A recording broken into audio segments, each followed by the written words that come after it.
You're Locked on the New York Rangers, your daily podcast on the New York Rangers. Part of the Locked On Podcast Network, your team every day.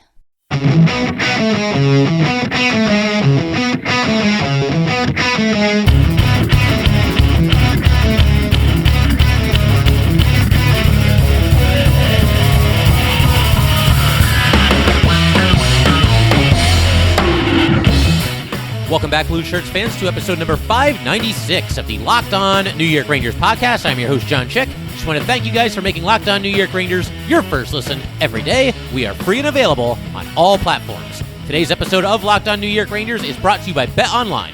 BetOnline has you covered this season with more props, odds, and lines than ever before. BetOnline, where the game starts. And that song you're hearing right now is, of course, Leave the Lights On from our good friends in Passafire. You can check those guys out anywhere you get your music, and the Rangers have done it again for the second consecutive game with their season on the line. Backs to the wall, looking borderline dead in the water, and they come storming back. It was a game that was eerily similar to Game 5 and how it all unfolded, right down to every goal being scored in the same order. You've got the Penguins taking a 2-0 lead in the first period. The Rangers come storming back in the second period to go up 3-2. The Penguins get a late goal in the second period to once again deadlock it at 2-2. And then the Rangers score the game winner in the third period and add an empty netter to seal the victory. The only difference, this one was even more dramatic because in Game 5, whereas Philip Chytil's game-winning goal came just a couple of minutes into the third period, in this one, Chris Kreider's game-winning goal came with just a minute and 28 seconds remaining in the game, and he spared us all the agony of having to watch another overtime playoff game. And, you know, obviously we all went through the roller coaster that was the triple overtime Game 1 loss.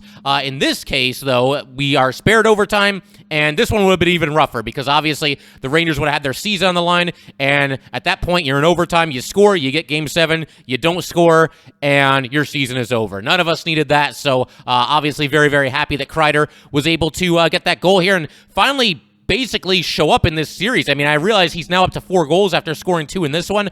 Mika Zibanejad also had 2 goals, but those are the 2 players more than anybody I would think that just have not played up to the level that they're capable of playing for the Rangers so far in this series. I mean, they've gotten their points here and there, but just too many shifts where they're just not engaged, it seems like. And, you know, they've been out there against the Crosby line. I realize Crosby obviously did not play in this game, but they've been out there against the Crosby line quite a bit in this series, been back on their heels a lot, and just not really able to do a whole lot. And this game didn't really start a whole lot better for the Rangers. There were a couple of instances in the first period, and I can single out the Mika line for sure. You know, they were going in on the rush. I mean, it was kind of like a 3-on-3 rush. It's not like they had like tremendous numbers or, you know, they were guaranteed to have a grade A scoring chance here. But, you know, Mika's got the puck and he basically just fumbles it, lose control. Puck rolls into the corner, so that kind of just nullified a scoring opportunity there. And then, you know, there was another instance in the first period where Artemi Panarin, who himself has not had an outstanding first round playoff series, at least to this point. You know, again, he's gotten his points here and there, but he's just not taking over games the way that we're used to seeing Artemi Panarin take over games. And I'm almost starting to wondering if maybe he's playing through something. And I'm not trying to make any excuses here, but he's just missing something. You know, that burst just isn't there. That, you know, elusiveness that when he has the puck, it just isn't there. He barely had the puck in this game at all. But, you know, there was an instance in the first period where the Rangers, they set him up for a pretty good scoring opportunity. I believe it was Fox who was in deep. He was along the goal line, passed in front to Artemi Panarin. Panarin's like on the edge, the inside edge of the left faceoff circle, and he's about to take a shot, and the puck just, you know, slips off of his stick, and the Penguins are going the other way. So a really shaky start to this game. I thought Miller and Trouba got off to a really tough start in this game, and really, frankly, they did not really play their best hockey. And, you know, overall, I would say K'Andre Miller has probably been the Rangers' best defenseman in this series to date, but him and Trouba were both shaky in this game. They were out there for, I think, all of the Penguins' first 3 goals, and obviously the Penguins took a 2-0 lead in the first period, as we already mentioned. This first goal was inexcusable because, you know, the Rangers, they were back on their heels a little bit in the first period, but I didn't think it was a complete disaster. I thought for sure the Penguins were outplaying the Rangers in the first period, but the Rangers were kind of bending but not breaking and doing a decent job of keeping all of Pittsburgh's shots, you know, from the perimeter. They weren't really getting a ton of high danger scoring opportunities in the early goings here, but that changed, obviously, when they got the puck in deep. The puck's in the crease. It's bouncing around, and the Penguins are whacking away at it. Igor's making a couple of saves. I think Shesterkin ended up making 3 consecutive saves here until Jeff Carter finally, buried one of the rebounds. And it's unfortunate because, what do you want Igor to do at a certain point?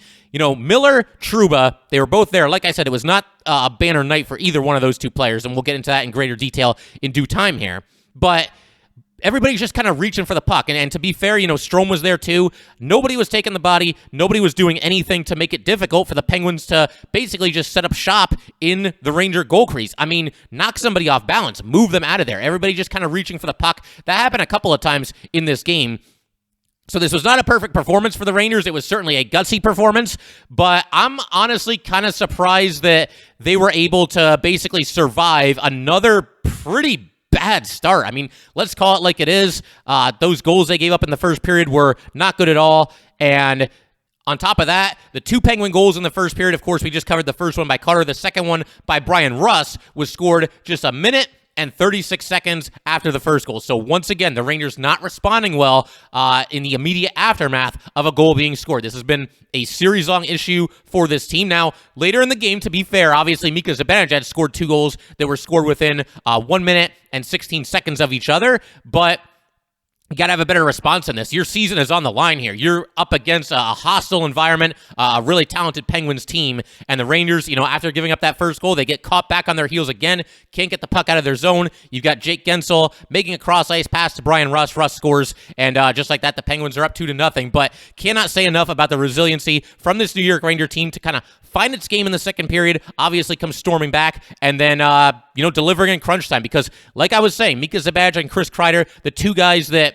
up to date in this series are the 2 guys that have, frankly, probably been the biggest disappointments for the New York Rangers. And they came through in a big way. Mika Zibanejad with 2 goals and 2 assists, Chris Kreider with 2 goals, and Adam Fox, by the way, with 4 assists. I don't know that he's been his best for a lot of this series either, but obviously picking it up last night, I think it really helps him that Ryan Lindgren is back in the lineup and dishing out 4 helpers to help the Rangers get this victory in Game 6 and force it back to Madison Square Garden. I will say, though, even though the first period was far from ideal, I didn't think it was quite as bad as what we saw in Game 5 from the Rangers. They got a couple of scoring chances, and one thing that really impressed me was early in the game, it was still scoreless at this point, but you had a situation where the Rangers were really boxed into their zone, could not get the puck free.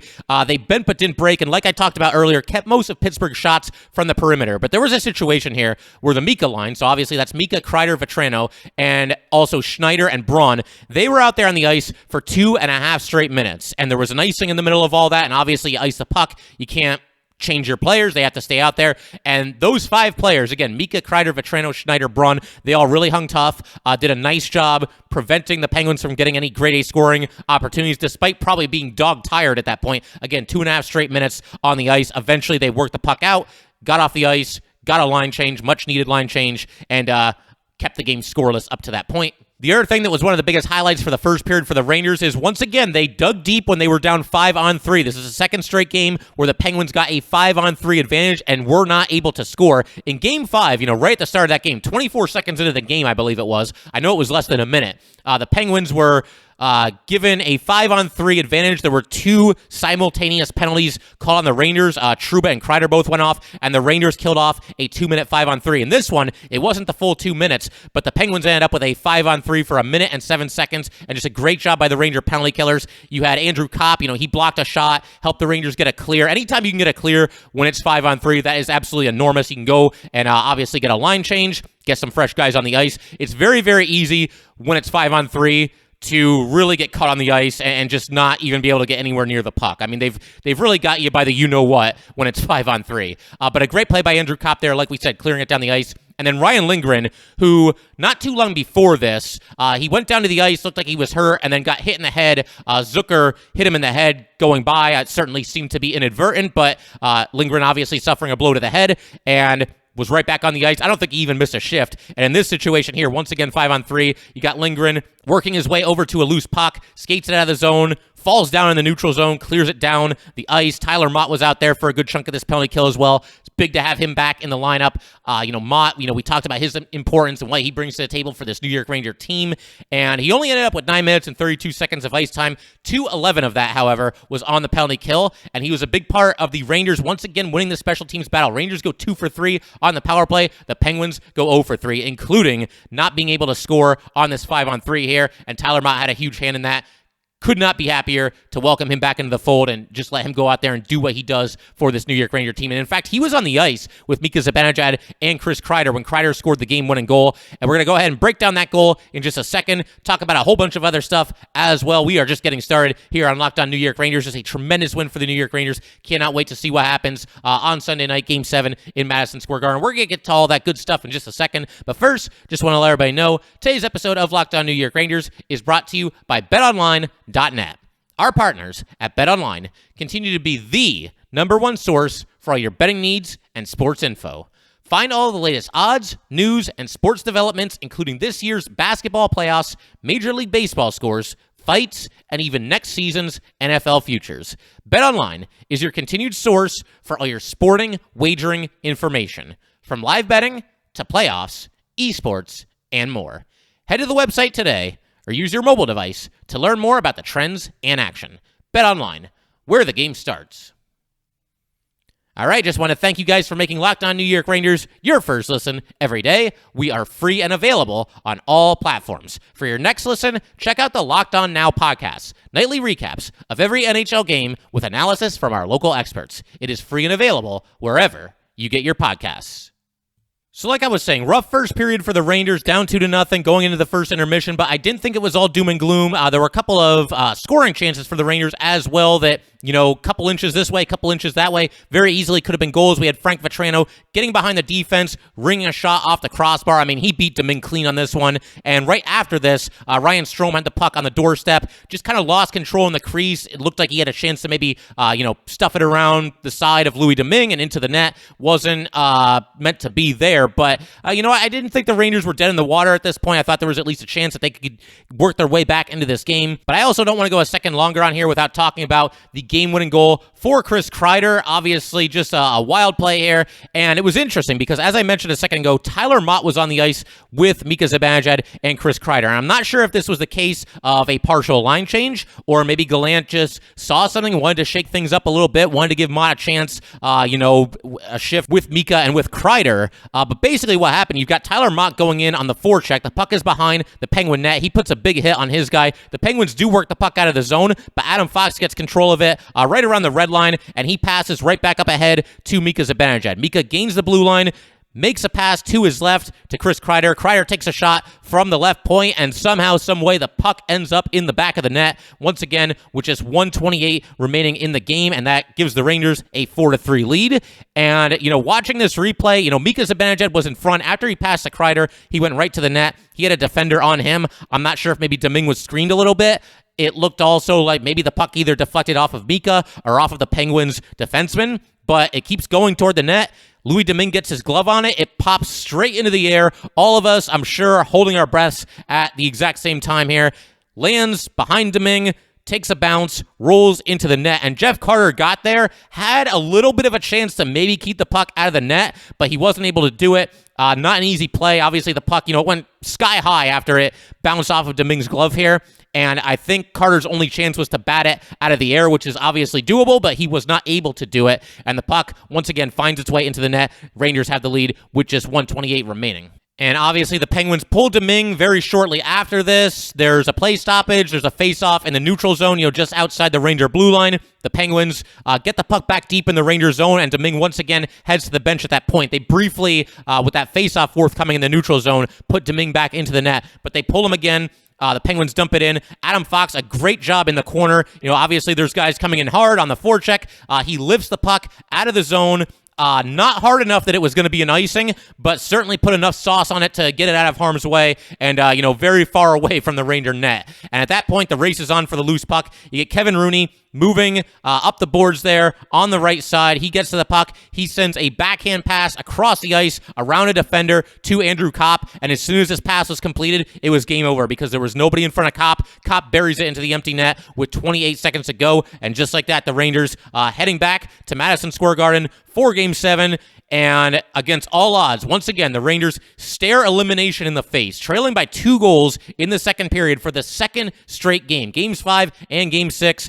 Both games, the Rangers down by 2 goals, looking like, they're borderline dead in the water like I was talking about. They come storming back, and they win both of these games by a final score of 5-3. Just absolutely wild stuff. And again, cannot say enough about the job by Mika Zibanejad and Chris Kreider finally coming through in crunch time for this New York Ranger team in this playoff series. And hopefully they pick up right where they left off in Game 7 because, now that these two guys have it going a little bit, I really like the Rangers' chances in Game 7. There are no guarantees, and something that the Rangers really need to guard against and something they need to be very aware of. They are a very young team, and they've proven here in Games 5 and 6 that they are wise beyond their years. Again, facing elimination, down by 2 goals, coming back to win both of these games. But something that they absolutely must be careful of is you can't make the mistake of thinking that we're home for Game 7, we're going to cruise to a win here. No, this game is going to be just as difficult as the 2 preceding games. I'm hoping that they don't have to once again crawl out of a 2-0 deficit in order to win Game 7. But you got to understand, Crosby or no Crosby in Game 7, obviously that's going to make a huge difference as well. I have not seen one way or another if he's been ruled out or if they're, looking for him to play or whatever's going to happen there. But the Penguins, they now have their backs against the wall, just like the Rangers have had their backs against the wall in Games 5 and Game 6. It's desperation time for both teams, and so the Rangers, they have to be smart here. They cannot make the mistake of thinking that, that they can just kind of cruise to a win in Game 7. I expect them to play very, very well. I have a very good feeling about that game, just like I did about this game, but obviously the Rangers have to keep the pedal to the metal, and like I said in the preview episode for Game 6, wouldn't it be nice if the Rangers could just go out there and win 5-0 or 6-1 or something like that? We don't have to sweat it out and lose our freaking minds, in the last few minutes of regulation or, God forbid, overtime in Game 7. So, obviously, the Rangers have put themselves in a good spot here. Going back to Madison Square Garden for Game 7, place is going to be rocking. You've got 18,000 people that have their backs instead of 18,000 people that are against them. Obviously in Pittsburgh, you get those mocking Igor chants, which, I don't know. You could say one way or another whether that affected Igor in Games 3 and Game 4, but you can't say that it affected him in this game. The only goals that Igor gave up in this game, the first 2 were basically indefensible. He made a couple of saves before Carter finally got the puck by him, and it was a bad job by the Ranger defense not moving those guys out of there. The goal by Brian Rust, it was a perfect pass from Gensel. There was no way for Igor to move that quickly across his crease to keep the puck out. And then the only other goal, and I might as well talk about this right here, right now, was scored by Evgeny Malkin, unassisted, late in the second period. That tied the game at 3-3, and a bad play by Jacob Trouba. He's trying to make the pass across the blue line to K'Andre Miller. Malkin read the play, he jumped it, he knocked the puck away, and he's behind the defense, and he goes in and he scores. And I think K'Andre Miller in this situation, because, it wasn't Miller's fault that the breakaway happened, but I think Miller at this point probably should have tried to hook Malkin or trip him or something. I realize that could result in a penalty shot, and, in all likelihood would result in a penalty, but I think you're better off, just hook him, drag him to the ice if you have to. If you have to take the penalty, take the penalty. You're going to be shorthanded, but obviously it negates the breakaway opportunity if you're able to, hook him down or whatever it might be in that situation. But unfortunately that didn't happen. Malkin scored on the breakaway, tied at 3 going into the third period, but that was just setting the stage for the Ranger heroics that occurred as Chris Kreider once again got the game winner late in the third period. But yeah, like I was talking about, I didn't think this was a banner night for K'Andre Miller or Jacob Trouba. They both had one play in the third period that, I just don't know what happened. There was one instance, and the game was still tied at this point. Third period, the Penguins, they gained the blue line. K'Andre Miller just took a terrible angle. The guy had the puck along the boards, and I don't know what Miller was doing. He almost, swooped around behind him and tried to approach him from behind instead of, just cutting over there and getting in his way, getting in his path to the net. I don't remember which Penguin it was, but he ended up getting, a decent chance. Igor made the save. And then there was another play where the Rangers, they actually won a faceoff, which was not happening very often in this game. And, Trouba's trying to lift the puck out of the zone, so I get it to an extent, but takes a completely unnecessary icing, and it's right back in the Ranger zone.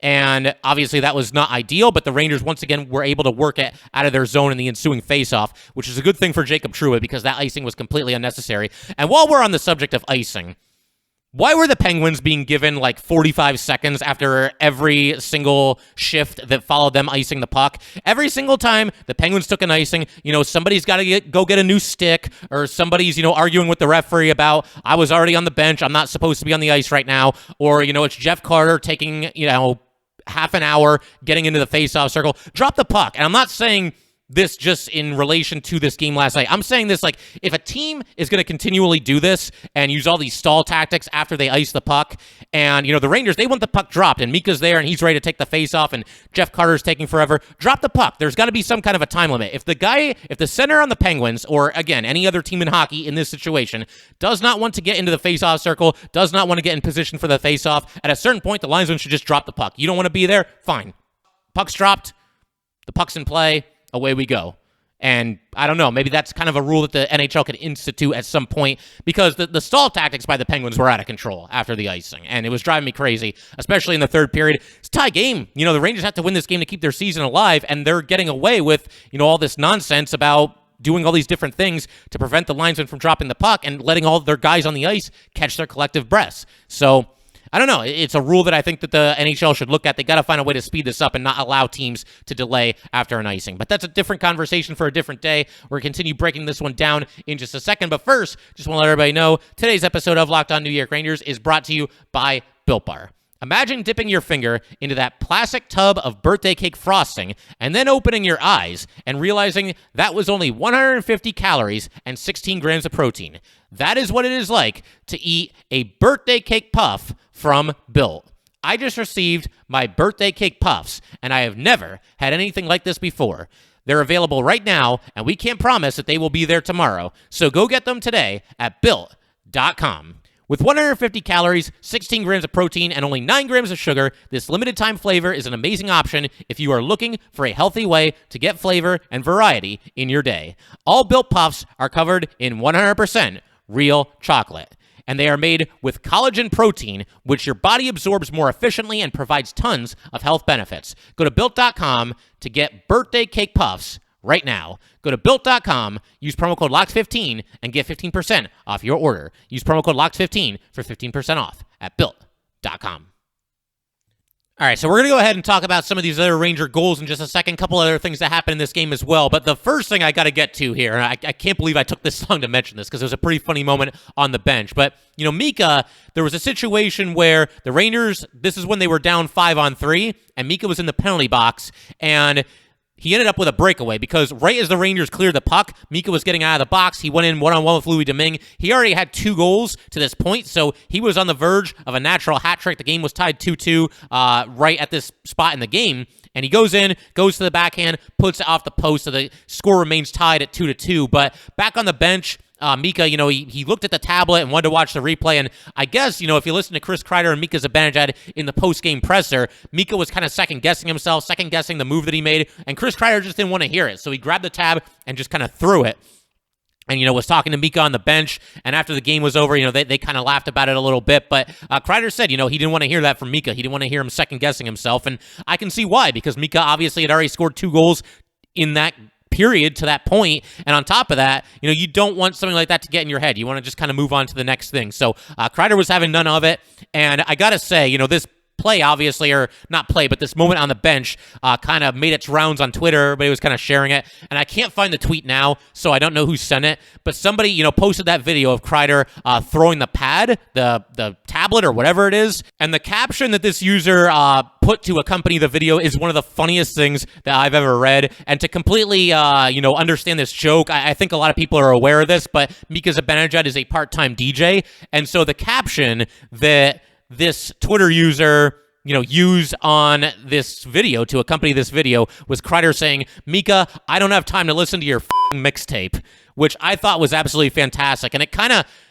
gives me an idea. I think next season, because Ranger Twitter can be, at time it can be a little mean, but at time it can be downright hilarious. I'm going to keep track of the funniest things that Ranger fans, say on Twitter. I'm just going to put them all into a different Word document, and when next season ends, I'm just going to have an episode where I do nothing but read the funniest tweets of the season, because I thought that was just absolutely fantastic. But Mika Zibanejad, like we were talking about, stepped up in a big way for the Rangers here. They're scuffling in the first period, got a couple of scoring chances, but obviously you're down 2-0, and you got to get back into this game. You got to get the next goal down 2-0. And Mika Zibanejad made sure that the Rangers did exactly that. They got a chance on a power play. And I should actually back up for a second, because what started this whole chain of events here, Ryan Lindgren delivers a hit in the corner. Ryan Lindgren continues to impact this series. He delivered a hit on Evan Rodriguez. Evan Rodriguez retaliated, basically just attacked Lindgren. He goes to the penalty box. You've got players on the Penguins, jawing at the Ranger bench and yelling at them. And if I'm the Penguins, I'm thinking, hey man, why not let a sleeping dog lay? I mean, the Rangers were not at their best in the first period, and this seemed to kind of wake them up a little bit. Plus, you got a power play coming, and so the Rangers obviously took advantage on, the 5-on-4 power play that they got here. And in fact, it only took them 5 seconds to do so. The Rangers, and more specifically Mika Zibanejad, finally win a face-off. Witchcraft, I know, right? But Mika wins it clean back to Adam Fox. The face-off was on the right circle. Fox has it at the right point. Fox, he kind of draws the defender toward him, then passes along the boards to Ryan Strome. Strome immediately dishes to the center of the ice to Mika Zibanejad. Mika winds back and just absolutely tattoos the slap shot into the twine. 2-1 at that point. Rangers back into the game. You guys know, anybody that's listened to this podcast for any amount of time, you guys know I am big on face-off wins, especially when it comes to the playoffs. And we have seen multiple instances in this series of the Penguins, more so than the Rangers, scoring goals right off of a face-off win. But the Rangers down 2-0 here, absolutely have to convert on this power play, and they do it specifically as the result of an offensive zone face-off win. And again, it was a rough night on the dot for the Rangers overall. They won just 42% of the draws, but Mika Zibanejad with a big win right here, and obviously set this whole play up. It certainly looked like a design play where the Rangers knew that that's what they were going to look to do, if they won that face-off clean, which is what they did. Interestingly, the only player on the Rangers who won more than half of his face-offs last night, you're not going to believe this, it was Philip Hedl, won 63% of his draws. Everybody else was at 50% or less. Rooney won half of his draws. Everybody else was under the 50% threshold. But obviously a huge face-off win there, got the Rangers back into the game. And then, as we talked about, the Rangers in the first period gave up a goal in the shift that followed a goal. But in this case, they actually came back with a goal of their own to tie the game at 2-2. Mika Zibanejad scoring just a minute and 16 seconds after his first goal. You've got Mika behind the Penguins net. He's got the puck. He passes up the boards. Lindgren pinches in a little bit, sends it right back around the boards the way it came from, back behind the Penguin net. And at that point, comes around the other side. Adam Fox with an outstanding play here. It's hard to even describe exactly what he did, but it looked like this was going to be a 50-50 puck. And the way that Fox kind of positioned his body and just kind of faked out the Penguin defender there, he ended up coming away with this puck clean. He didn't even have to fight for it. So Fox has the puck along the boards on the right side, kind of circles back up toward the blue line, starts moving toward the center of the ice, then makes a short pass to his left over to Mika Zibanejad. By this point, Mika's moved back to the blue line area, and he winds back, does Mika Zibanejad, and once again just blasts a slap shot. When you've got a shot like that,